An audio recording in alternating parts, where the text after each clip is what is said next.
歡迎收聽奇幻武俠小說改編粵語動漫古仔《水族傳奇》，作者飛仔哥，演播飛仔哥。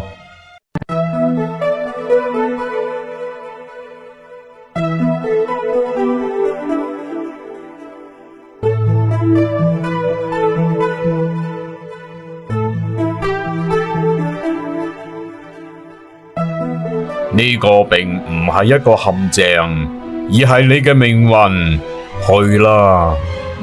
四周圍嘅特斯拉神獸聖鬥士一下子全部消失，李飛揚感覺自己進入咗一個風洞，耳邊不斷環繞住教父嘅嗰句話，佢真係想死嘅心都有啦！仆街你個死教父啊！我都冇應承你，你就出賣我！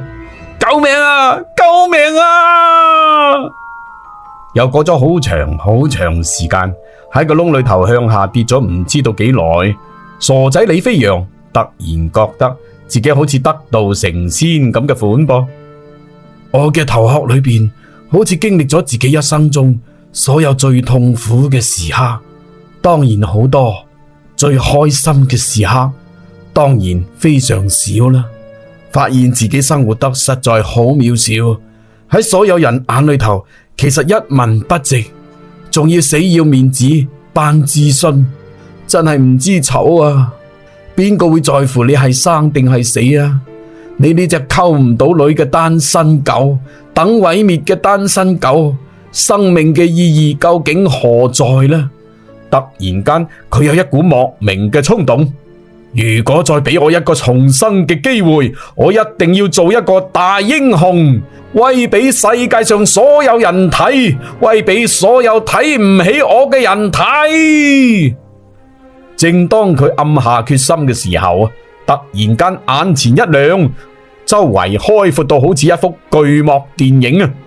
唔通我上到天堂去同耶穌同埋如來佛祖傾偈啊？穿過一重迷霧之後，李飛揚見到自己進入咗一個新嘅世界，從天而降。咦？唔係噃，呢度唔係天堂，分明仲係喺人間。只係我嘅心眼好似被打開，所有嘅景物似乎加咗彩色特效啊，靚到令人心醉啊！哇，真係靚到沈一聲啊！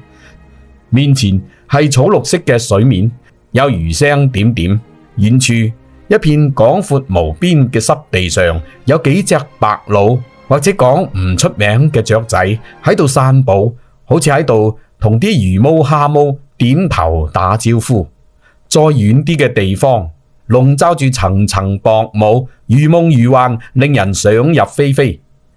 飛揚仔心諗：爽啊！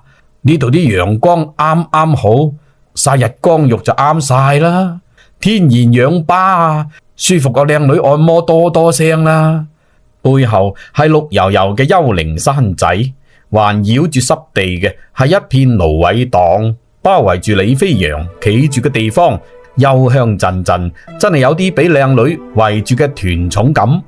呢個時候，有個生得又靚女又清純，小仙女一樣嘅姑娘仔出現喺佢前邊，水草成個人咁高嘅地方。